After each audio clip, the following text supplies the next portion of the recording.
سرکار دو عالم صلی اللہ تعالی علیہ وسلم کا فرمان عالی شان ہے، اِنَّ لِلَّهِ مَلَائِكَةً سَيَّاحِينَ فِي الْأَرْضِ يُبَلِّغُونِي عَنْ أُمَّةِ السَّلَامِ۔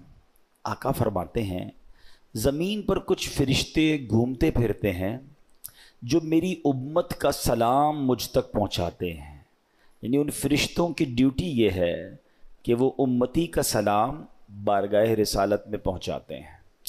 اچھا، یہ تو عام دنوں کی بات ہے۔ جمعے کے بارے میں روایت ملتی ہے کہ جس کا مضمون ہے کہ اور دنوں کا درود فرشتے مجھ تک پہنچاتے ہیں، اور جمعے کے دن جو درود پڑھا جاتا ہے بنفس نفیس میں خود سماعت کرتا ہوں، یعنی آقا علیہ الصلوۃ والسلام ڈائریکٹلی ہمارا درود سماعت کرتے ہیں۔ ایک اور حدیث پاک کا مضمون ہے کہ جو کوئی شخص جمعہ کے دن 200 بار درود پاک پڑھ لے اس کے 200 برس کے گناہ معاف کر دیے جاتے ہیں۔ اللہ پاک ہمیں کثرت سے درود پاک پڑھنے کی توفیق عطا فرمائے۔ آئیے مل کر محبت کے ساتھ بآواز بلند درود پاک پڑھ لیں۔ صلو علی الحبیب صلی اللہ تعالی علی محمد صلی اللہ علیہ وسلم۔ قرآن مجید فرقان حمید کی پیاری باتیں، قرآن کے پیارے احکام، قرآن جو کہ ہم سب کے لیے راہ ہدایت ہے۔ ہم کوشش کرتے ہیں کہ قرآن کریم کے حوالے سے ہی کچھ بات کیا کریں، کچھ آیتوں کو سمجھا کریں اور اللہ کے پیغام کو سمجھا کریں۔ قرآن مجید ایک ایسی کتاب ہے جو ہمارے لیے راہ نجات بھی ہے، راہ ہدایت بھی ہے، گائیڈ لائن بھی ہے، اور وہ باتیں جو ہم اپنی عقل سے، اپنے یوں سمجھیے کہ جو اسباب ہیں اس سے جہاں تک رسائی نہیں ہوتی، قرآن اس سے آگے کی رہنمائی عطا فرماتا ہے۔ اب بعض اوقات قرآن کی کچھ باتیں ہیں جو اگر لوگ عقل سے چیک کرتے ہیں تو کنفیوز ہو جاتے ہیں، لیکن دیکھیں ہماری عقل محدود ہے۔ اب مثال کے طور پہ کوئی پہلی دوسری کلاس کا طالب علم ہو، اس کو آپ ڈاکٹروں کی کتاب پکڑا دیں، MBBS کی بک پکڑا دیں تو اس کو تو سمجھ نہیں آئے گی، ٹھیک ہے نا، کیونکہ اس کی عقل اس کتاب کے متعلق نہیں ہے۔ قرآن سمجھنا، اس کو بیان کرنا، یہ بڑے بڑے علماء کا کام ہے۔ تو ہمیں قرآن پاک جب بھی پڑھنا ہے اس کا ترجمہ اور اس کی تفسیر عاشقان رسول جو علماء ہیں ان کی تفسیر اور بڑے بڑے ائمہ کے اقوال سے سمجھنا ہوگا۔ عقل کے گھوڑے دوڑاتے ہیں اور قرآن کو موجودہ معاملات سے جب کمپیئر کرنے جاتے ہیں تو کچھ لوگ ٹھوکر کھا جاتے ہیں۔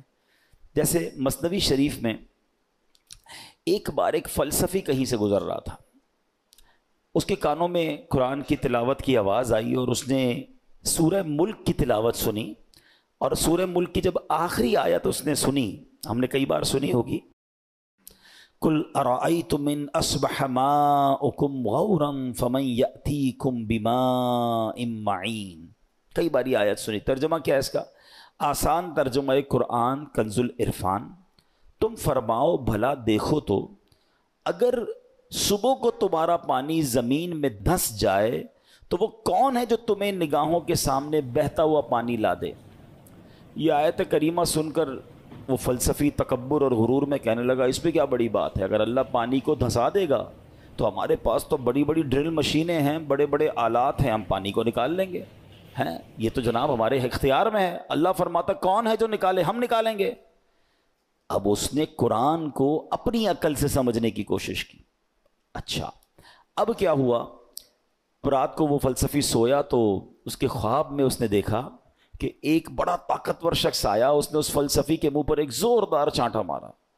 جب چانٹا مارا تو اس کی دونوں آنکھیں باہر آ گئیں، اور ہماری آنکھوں میں نور کا ایک ایک قطرہ ہوتا ہے، دونوں آنکھوں میں ایک ایک قطرہ ہوتا ہے جس سے ہم دیکھتے ہیں، پانی، آنکھوں کا پانی جس کو اب کہا جاتا ہے، تو قطرے زمین پر گر کر خشک ہو گئے۔ خواب میں یہ سب کچھ ہوا ہے۔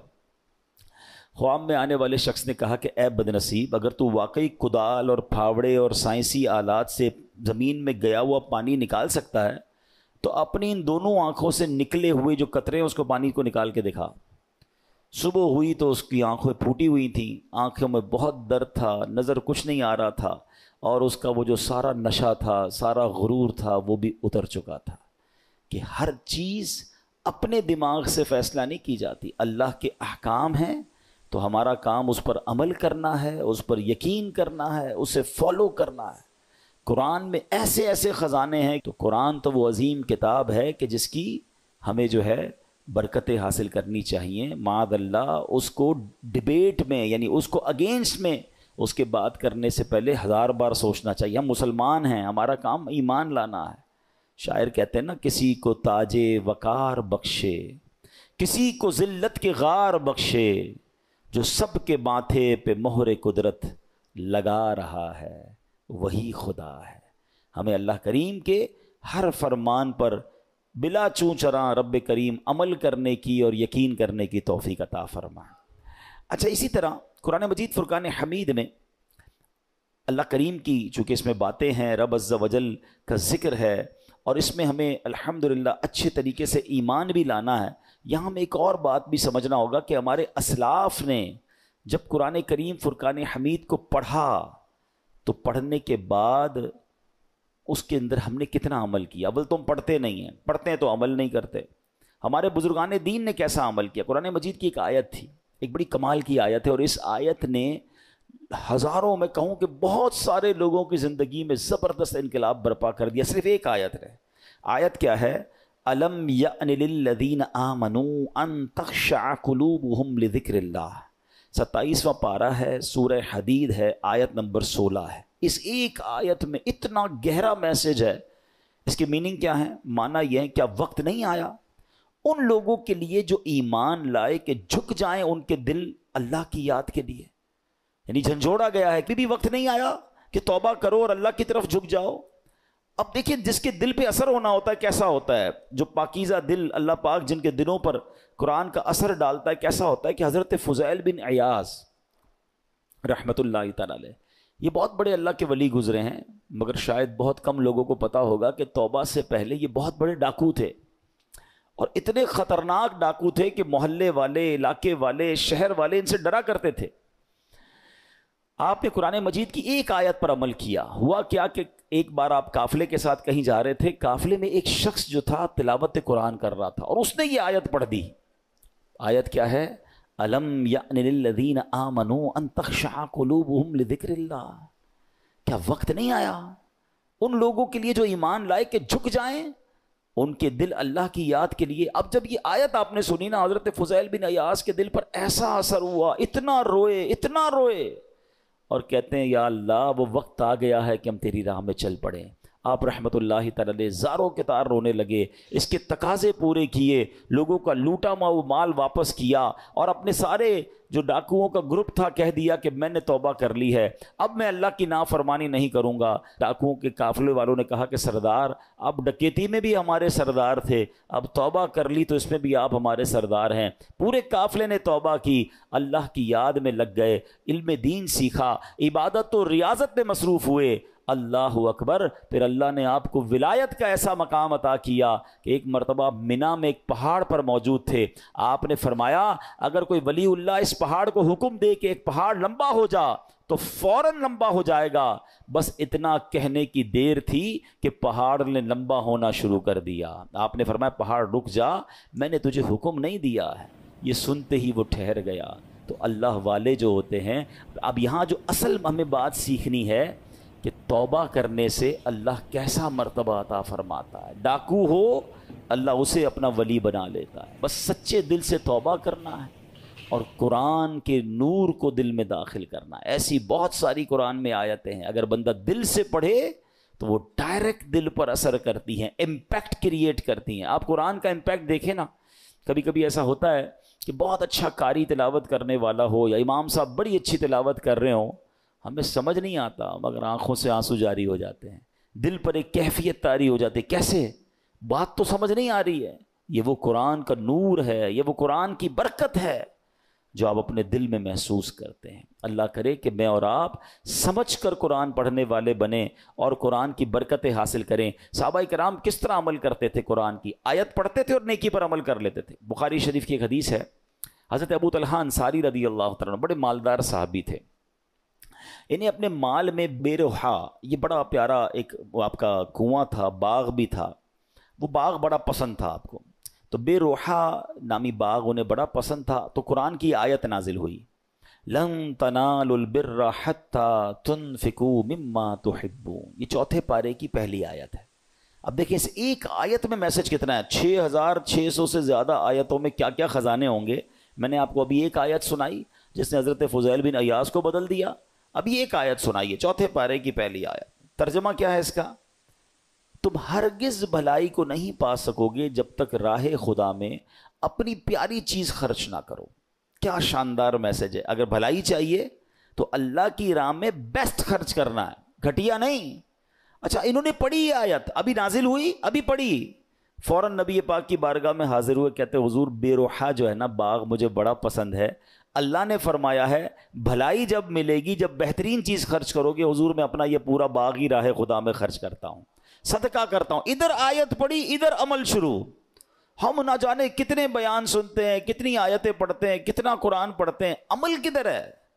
تو یہ وہ لوگ تھے جو قرآن پڑھتے تھے اور فوراً اس پر عمل کرنا شروع کرتے تھے. اور پھر اللہ نے ان کو کیسا مرتبہ عطا فرمایا. اے میرے پیارے اسلامی بھائیوں، قرآن سے محبت کیجئے، قرآن سے دوستی کیجئے. حدیث پاک میں آتا ہے جس کا مضمون ہے وہ دل ویران ہے جس میں کچھ قرآن نہیں ہے. ہم چیک کریں ہمارے سینوں میں کتنا قرآن ہے. میں آج آپ کو ایک ایسی روایت سنانے جا رہا ہوں کہ جب بھی پڑھتے ہیں نا یا اس کو سنتے ہیں، کہتے ہیں نا وہ رونگٹے کھڑے ہو جاتے ہیں. یہ تورات شریف میں روایت ہے کہ اللہ پاک ارشاد فرماتا ہے، اے میرے بندے کیا تجھے مجھ سے حیا نہیں آتی کہ تو راستے میں چل رہا ہوتا ہے، تیرے پاس اپنے کسی بھائی کا خط آتا ہے تو راستے سے ہٹ جاتا ہے، بیٹھ کر اس کے ایک ایک حرف کو غور سے پڑھتا یہاں تک کہ اس کا کوئی لفظ نہیں چھوڑتا، جبکہ میری کتاب میں نے تیری طرف نازل کی. دیکھ اس میں تیرے لیے کتنی تفصیل ہے، میں نے کتنی بار تجھے سمجھایا تاکہ تو اس پہ غور کرے، پھر بھی تو اس سے منہ پھیرتا ہے. کیا میرا مرتبہ تیرے نزدیک تیرے بھائیوں سے بھی کم ہے؟ اب آج کے دور میں ذرا سمجھیے گا، ہم کہیں جا بلکہ نماز پڑھ رہے ہو، ابھی مسجد میں ہمارے موبائل پر میسج آیا، میسج آنے کی ٹیون آئے، بیل بجے، واٹس ایپ آیا ہے، پتہ چل گیا ہے. اب دل میں خیال آنا شروع ہوگا، پتہ نہیں کس کا ہوگا، کیا لکھا ہوگا، کیا پیغام ہوگا. جلدی سے موبائل نکالو، چیک کرو، مس نہ ہو جائے. کال آئی ہے فوراً دیکھیں گے کس کی آئی ہے. غور کیجئے، اللہ فرما رہا ہے کتنی حقیقت بات ہے کہ ہم مسجد میں، نماز میں، سفر میں، ٹریول میں میسج آئے چھوڑتے نہیں. یہی تو بات تورات میں فرمائی نا کہ تیرے بھائی کا تیرے پاس خط آیا، پیغام آیا تو اس راستے سے رک جاتا ہے، ایک ایک حرف بغور پڑتا ہے. اور میں نے جو تجھ پر کتاب نازل کی تیرے پاس اس کے لیے ٹائم نہیں ہے.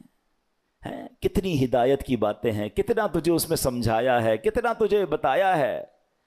پھر اگلا جملہ جو آخری جملہ ہے نا وہ ہلا دیتا ہے کہ رب فرماتا ہے کہ میرا مرتبہ تیرے نزدیک تیرے بھائیوں سے بھی کم ہے، ہماری فیملی سے بھی کم. ہمارے پاس اللہ کا مرتبہ ہو گیا معاذ اللہ. فیملی کا میسج مس نہیں کرتے، باس کا میسج مس نہیں کرتے، دوستوں کا میسج مس نہیں کرتے، رات کو آدھی رات کو اٹھ کر بھی موبائل چیک کرتے ہیں. قرآن بھی تو میسج ہے نا، اور اللہ کا میسج ہے، راہ نجات ہے، راہ ہدایت ہے، کتنے خزانے ہیں ہمارے لیے. اچھا میں اور آپ واٹس ایپ پڑھیں، ہر واٹس ایپ پڑھنے کا تو ثواب نہیں نا، قرآن جتنا پڑھے ثواب ہے، ہر لفظ پر ثواب ہے. اور برکتیں کیسی ہیں، اللہ اکبر اللہ اکبر. ایک صحابی ہیں حضرت ثابت بن قیس، ان کا گھر جو ہے رات کے وقت ان کا گھر ایسے چمکتا تھا جیسے روشن چراغ چمکتا. اس زمانے میں تو بجلی کا انتظام نہیں تھا، تو لوگوں نے نبی پاک سے تذکرہ کیا کہ حضور ثابت بن قیس کا گھر پورے محلے میں چمکتا رہتا ہے چراغ کی طرح.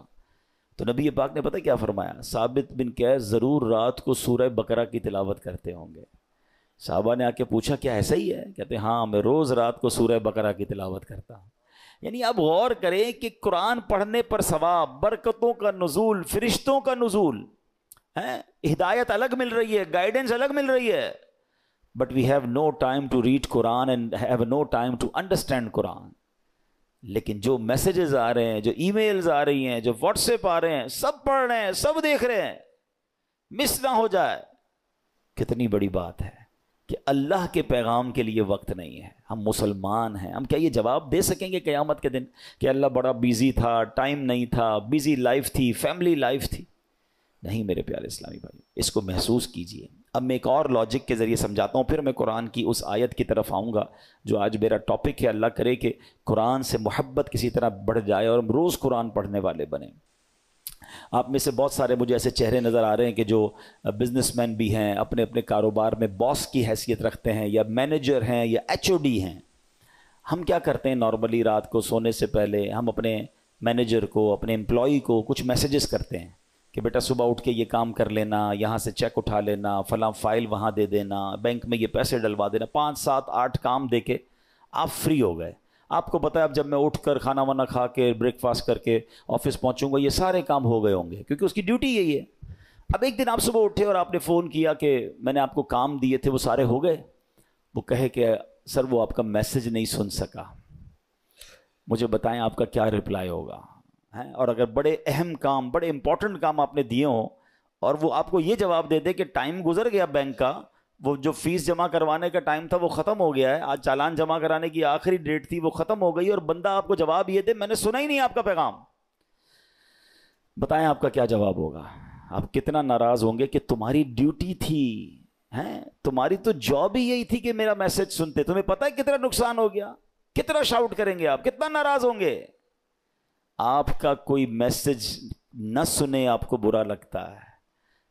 مجھے 40 سال ہو گئے، کسی کو 50 سال ہو گئے، کسی کو 30 سال ہو گئے اس دنیا میں آئے ہوئے، سب کے گھر میں قرآن ہے، سب کے گھر میں اللہ کا میسج آیا ہوا ہے، کیا آپ نے پڑھ لیا ہے؟ آپ نے سن لیا ہے؟ آپ نے سمجھ لیا ہے؟ سوچیں، اللہ کی بارگاہ میں اگر اللہ ناراض ہو گیا تو ہم کدھر جائیں گے؟ نہ کریں ایسا۔ یا تو ایسا ہوتا نا کسی بھی چیز کا ٹائم نہیں ہے، سب چیزوں کا ٹائم ہے، سوشل میڈیا کا ٹائم ہے، فیملی کے لیے ٹائم ہے، کھانے پینے کا ٹائم ہے، نوکری کا ٹائم ہے، گھومنے پھرنے کا ٹائم ہے، دوستوں میں جانے کا ٹائم ہے، اب تو جم ٹائم نیا آ گیا ہے جناب، جم ٹائم ہے، واکنگ ٹائم ہے، سب ٹائم ہے آپ کے پاس۔ افسوس یہ ہے کہ قرآن ٹائم نہیں ہے۔ سوچئے، یہ قرآن سے دوری اچھی نہیں ہے۔ آپ کو پتہ ہے جب میں اور آپ قبر میں جائیں گے نا، سارے سافٹ ویئر آف لائن ہو جائیں گے، جتنے سافٹ ویئر ہم کھولتے ہیں نا، قرآن قبر میں بھی آن لائن ہوگا۔ حدیث پاک میں آتا ہے سورہ ملک جو روزانہ رات کو تلاوت کر لے، یہ 30 آیتوں والی سورت وہ ہے جو قبر میں آ کر عذاب سے بچائے گی، مگر اس کا بھی ٹائم 6-7 منٹ لگتے ہیں سورہ ملک پڑھنے میں، لیکن اس کا بھی ٹائم نہیں ہے۔ اچھا اگر میں قرآن نہیں پڑھ رہا، اب آپ اس کا امپیکٹ سوچئے گا، اگر ہم قرآن سے دور ہو گئے تو ہمارے بچوں کا کیا حال ہوگا؟ آہستہ آہستہ یہ نسلیں تو دور ہوتی چلی جائیں گی نا۔ اگر میرے بچے قرآن پڑھنے والے نہیں ہوں گے تو اینڈ آف دا ڈے مجھے ایصال ثواب کیا کریں گے؟ کیا سوشل میڈیا کھول کر ایصال ثواب کریں گے، یا قرآن پڑھ کر میری قبر پر آ کر فاتحہ پڑھیں گے ایصال ثواب کریں گے؟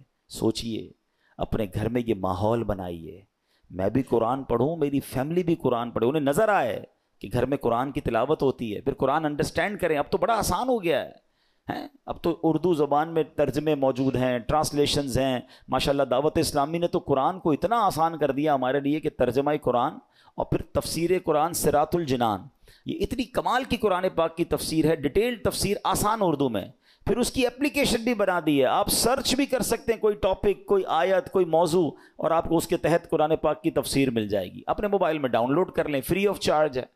اتنا کچھ کر دیا، پھر تفسیر قرآن صراط الجنان کو آڈیو ریکارڈ بھی کر دیا کہ اگر کوئی بندہ چاہتا ہے کہ میں جناب صرف سنتا جاؤں، میرے پاس ٹائم نہیں ہے پڑھنے کا، نگاہوں کا مسئلہ ہو جاتا ہے، بعض لوگوں کو پڑھنے میں تکلیف ہوتی ہے، تو اب روز کا آدھا گھنٹہ، 20 منٹ، 15 منٹ تفسیر قرآن سن لیں اسی اپلیکیشن سے، آڈیو سن لیں، تو انشاءاللہ آپ انڈرسٹینڈ کریں گے، اور یہ وہ پیغام ہیں جو ہمیں انشاءاللہ بہت کچھ سکھائیں گے۔ تو آج میں قرآن پاک کی ایک ایسی آیت، الحمدللہ ہم یہ بھی کوشش کرتے ہیں کہ جس میں ہم قرآن پاک کی ان آیتوں کا ذکر کریں کہ جس میں اللہ نے براہ راست مومنوں سے بات کی ہے، اے ایمان والو کہہ کر، او یو بلیورز، یا ایھا الذین آمنو۔ یاد رکھیے گا ویسے تو more than 6000 آیات ہیں قرآن میں، مگر 89 آیتیں وہ ہیں جس میں ڈائریکٹلی مجھ سے اور آپ سے اللہ نے بات کی ہے۔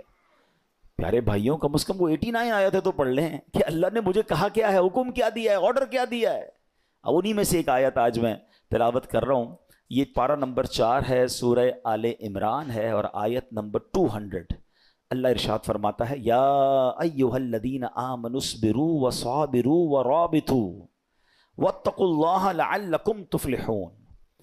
ترجمہ قرآن، اے ایمان والو صبر کرو اور صبر میں دشمنوں سے آگے رہو، اور اسلامی سرحد کی نگہبانی کرو اور اللہ سے ڈرتے رہو اس امید پر کہ تم کامیاب ہو جاؤ۔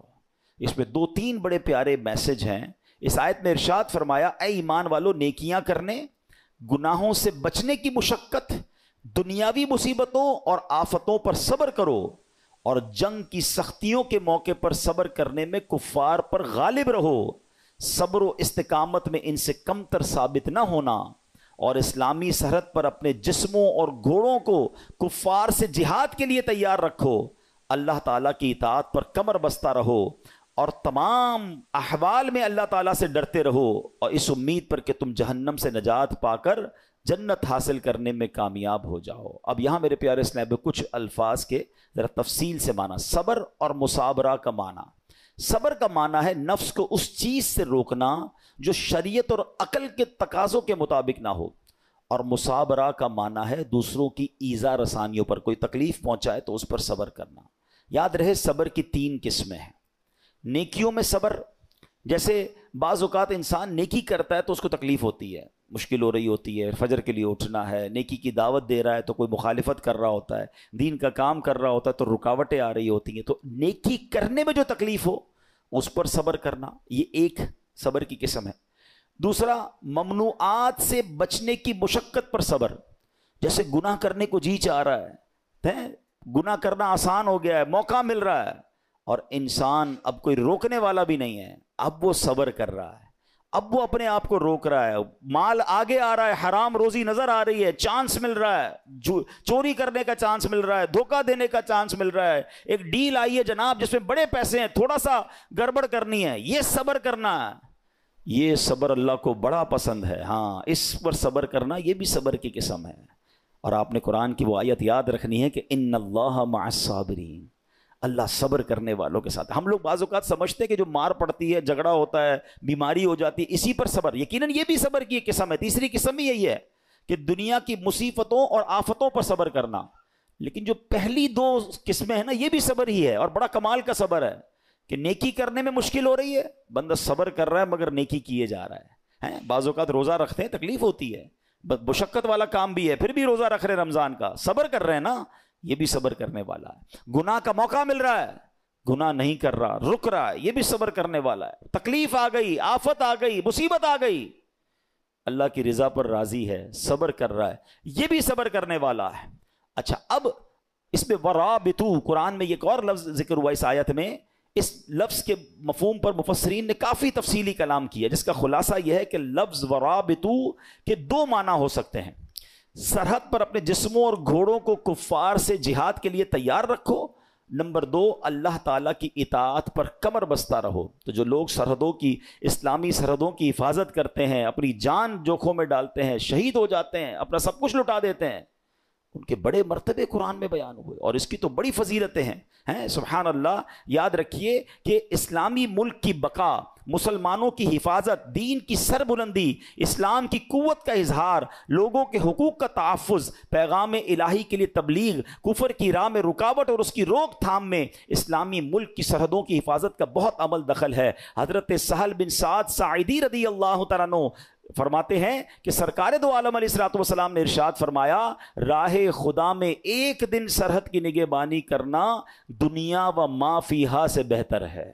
یعنی دنیا اور اس کے اندر جو کچھ ہے وہ سب سے بہتر یہ ہے کہ اللہ کی راہ میں اسلامی سرحدوں کی حفاظت کی جائے۔ تو اخلاص کے ساتھ جو یہ کام کرتے ہیں وہ ان کے بڑے مرتبے ہوتے ہیں۔ حضرت سلمان رضی اللہ عنہ سے روایت ہے، نبی پاک علیہ الصلوۃ والسلام نے ارشاد فرمایا، ایک دن اور ایک رات سرحد کی حفاظت کرنا 1 مہینے کے روزوں اور قیام سے بہتر ہے۔ حفاظت کرنے والا اگر مر گیا تو اس کے اس عمل کا اجر جاری رہے گا اور وہ فتنہ قبر سے محفوظ رہے گا۔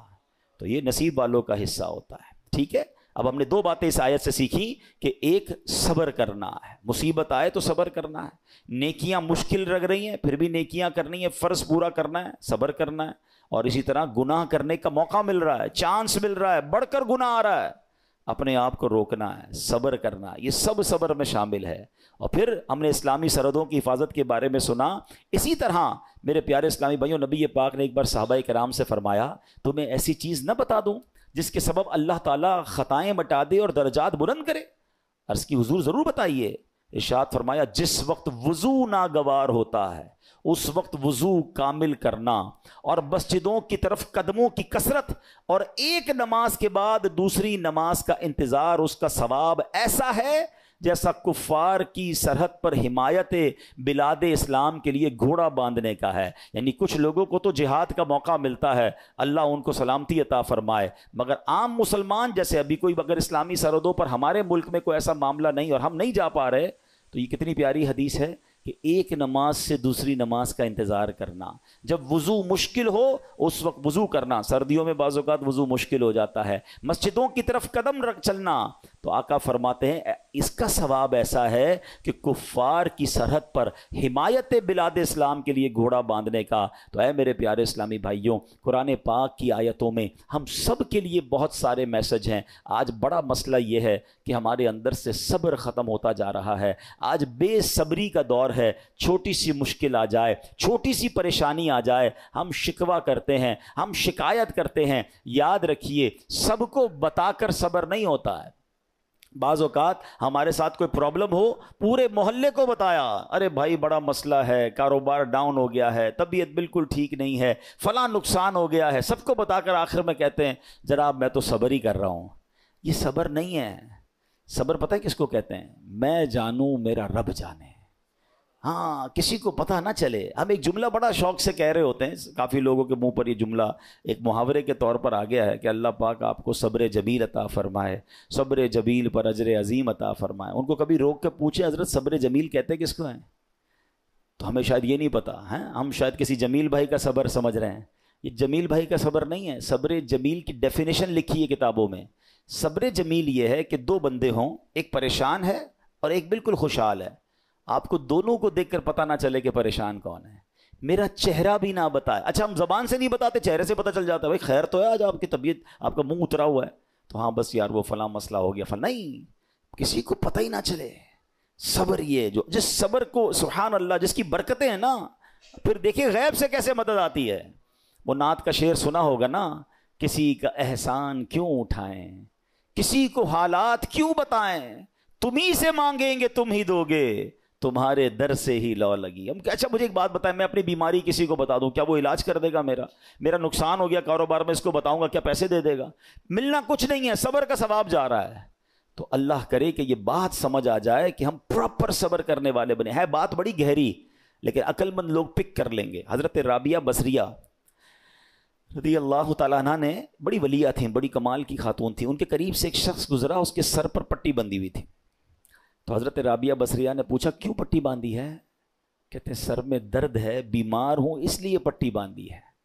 آپ نے پتہ کیا کہا؟ کیا کبھی صحت کی پٹی بھی باندھی تھی؟ اب یہ بات بڑی گہری ہے، یعنی ان کا کہنا یہ تھا کہ رب نے تمہیں اتنے دن تک صحت مند رکھا، کسی کو نہیں بتایا، آج تھوڑے دن کے لیے بیماری ہوئی تو پٹی باندھ کے سب کو بتا رہے ہو کہ اللہ نے بیمار کیا ہے۔ یہ بات سمجھنی ہے کہ ہماری پرابلم ہماری ہے، میرا رب، اگر رب راضی ہے میری پرابلم پر تو میں بھی راضی ہوں نا۔ کیونکہ آپ حدیثیں تو پڑھیں کہ نبی پاک علیہ الصلوۃ والسلام کی حدیث پاک ہے جس کا مضمون ہے کہ اللہ پاک جس بندے سے محبت کا ارادہ فرماتا ہے اس پر آزمائشوں کی بارش بھیج دیتا ہے۔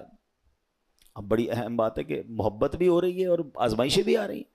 حدیث کا اگلا حصہ اس کو کلیریفائی کرتا ہے کہ حدیث پاک کا مضمون ہے کہ رب کی رضا یہ ہے کہ میرے بندے سے دنیا میں جو خطائیں ہو گئی ہیں میں آزمائشیں بھیجوں، یہ صبر کرے، اس کے گناہ معاف ہو جائیں، اب میرے پاس آئے تو گناہوں سے پاک ہو کر آئے، میں اسے اپنی جنت میں داخل کر دوں۔